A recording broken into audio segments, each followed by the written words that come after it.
You did everything right, studied hard, took the tests, wrote the essays, and got into college. College was sold as the golden ticket, the non-negotiable step to a better life. The promise, go to college, get a good job, build a future better than your parents had. But for Generation Z, that promise feels broken. Graduation doesn't just bring a diploma, it brings a massive, relentless financial shadow student loan debt. Before your career even starts, you're shackled to a burden that can dictate your choices for decades.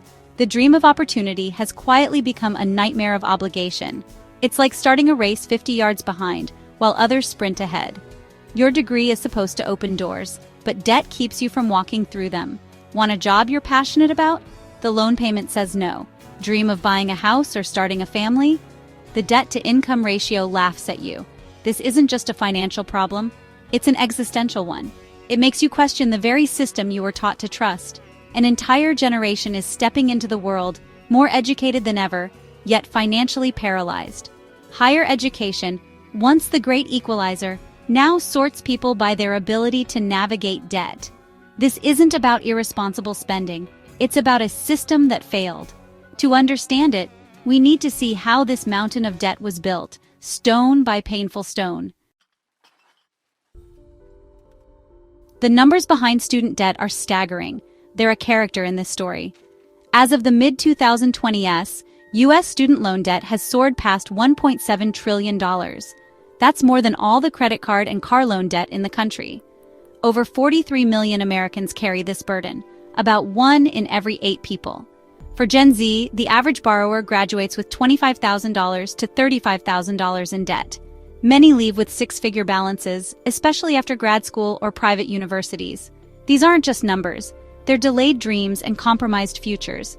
The real problem isn't just the principal, it's the interest. Student loans, especially private ones, often have high interest rates. You make payments for years, but your balance barely moves or even grows. This is the cruel math of compounding interest, turning manageable loans into lifelong burdens. You can pay back what you borrowed and still owe thousands more. This isn't hyperbole, it's a national, multi-generational financial catastrophe. The scale is unprecedented, the impact profound. This isn't a niche issue, it's a systemic anchor weighing down an entire generation. It prevents millions from fully participating in the economy and in life. The mountain is real, massive, and casting a long shadow over the future. And it's still growing. This crisis didn't appear overnight. It was built over decades. Since the 1980s, college tuition has skyrocketed, far outpacing wage growth and inflation. The first Peace College got absurdly expensive. Why? States slashed funding for public universities, forcing schools to raise tuition and fees. What was once a public good became a private commodity. At the same time, student loans became widely available. The government and private lenders made it easy to borrow, hoping to expand access. But this backfired. Colleges could keep raising prices, knowing students could just borrow more. Rising tuition led to more borrowing, which enabled even higher tuition, a vicious cycle. Students were told college was essential, so debt became the default way to pay. What was once a last resort became the norm. The system evolved into a debt machine. That's how we arrived at this crisis. With over $1 trillion at stake, who's profiting? First, colleges and universities. Easy loan money lets them raise tuition and fund lavish amenities and administrative bloat. Students pay for resort-like campuses long after graduation. Next, private loan servicers, companies like Navient and Nelnet, profit by managing loans, often making repayment confusing and maximizing their own gains. Even the federal government profits, borrowing at low rates and lending to students at higher ones. Billions in profit flow to the U.S. Treasury each year. So while politicians talk about solutions, the government has a financial incentive to keep the system running. It's a tangled web. Colleges, corporations, and the government all have a stake in the debt crushing a generation. The money isn't vanishing. It's flowing to those who benefit from the status quo. The system is designed to keep the debt machine running, and students are left holding the bill. Student debt isn't just a number, it's a force that shapes lives. For Gen Z, it impacts every major decision. Career choices are driven by the need to make loan payments, not passion. Entrepreneurship and lower-paying, meaningful jobs become out of reach. Homeownership is delayed or impossible. Lenders see too much risk. Marriage and starting a family are postponed as couples struggle to manage debt. The mental toll is real. Anxiety, depression, and a sense of being trapped are widespread. The joy of young adulthood is replaced by fear and worry. Student debt isn't just stealing money, it's stealing peace of mind.